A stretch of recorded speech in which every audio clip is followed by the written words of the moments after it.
Это блюдо хоть на завтрак, хоть на десерт. Для начала смешаем муку с разрыхлителем. Очищенную подготовленную тыкву натираем на терке. Чем мельче будет натерта тыква, тем быстрее приготовятся блинчики.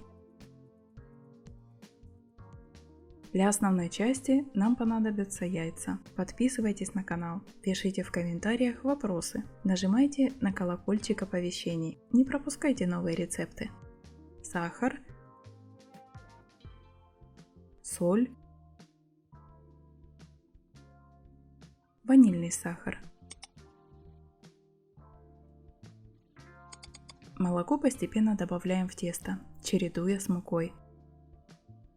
Список всех продуктов вы найдете в описании под этим видео.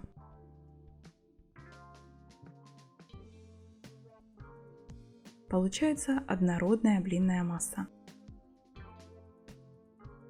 Теперь добавляем натертую тыкву.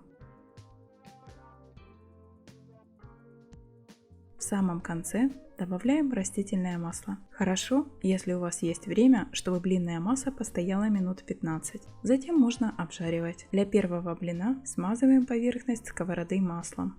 Диаметр моей сковороды 24 см. Если возьмете сковороду поменьше, то и блинчиков получится больше. Наливаем блинную массу на сковороду, распределяем равномерно по поверхности. Накрываем крышкой и переключаем плиту на нагрев ниже среднего. Готовим так несколько минут. Затем переворачиваем и доготавливаем.